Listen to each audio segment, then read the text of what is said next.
Yeah, all in all, pretty solid Champions League campaign from an Arsenal point of view. That means that next week they play Girona. Unless they get absolutely hockeyed by a massive score, they will be in the round of 16 along with Liverpool and Barcelona and others. And in general, when you take that and you take the fact that they're second in the league, what about the sort of the grumbles and the mood of kind of a bit of discontent and unhappiness with the way that they're playing and this talk of lack of flair and cutting edge around Arsenal at the moment? What do you make of all that?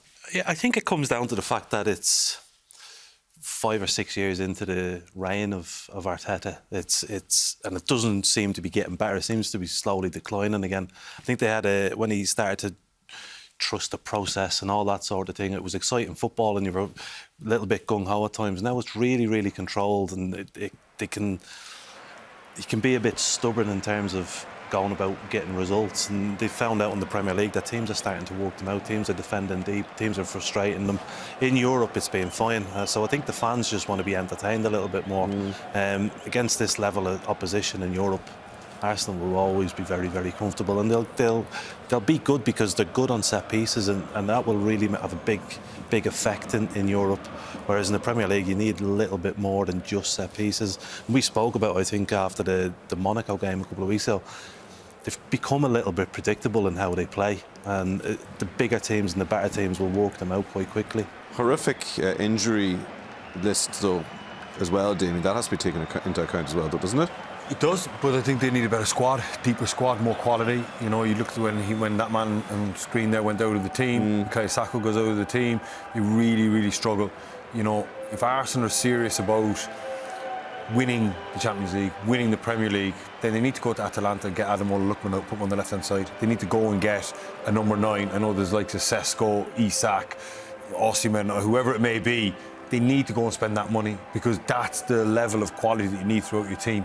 You know, as soon as one player goes out, in terms of the captain Odegaard struggled, Saka's out now, they struggled. You can't be that dependent on one player. If one player goes out your team, you really, really struggle. So the depth of the squad there is probably what's frustrating for Arsenal. They're right there. I mean, they're, you know, by all metrics, they're not that far off, are they? Exactly. Yeah. By all metrics, they're bar trophies, which is the only currency. The things that have been said is that they're so far, but Arteta's not the man to take them the extra. It's that extra percent. It's like you can be so close, but also a million miles away at the same time, and that's what Arsenal are lacking. Like Damien says, those 1 or 2 world-class, top end of the pitch players who can change a game on their own. I think they've got an unbelievable pattern as footballers, as a team, where they can knock the ball around and score these fantastic goals. But sometimes you just need that one genius who just can do things on his own and win games. They've 2 centre-backs that are up there with as good a centre-back pairing that's around at the moment. And you remember previously it was always labelled that they were weak at centre-back, they conceded goals. You know, they've got a superb goalkeeper, a superb centre-back.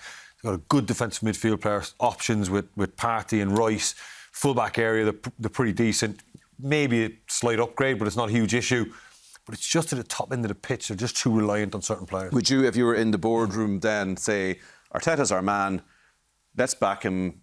I would, yeah. Buy him a couple of really top-class attacking players. Absolutely, yeah. I mean, just go and spend I know it's easy for us to say spend 200 million, you know. But if that's what you want, if you want to win the Champions League, if you want to win the Premier League, you got to go and do it.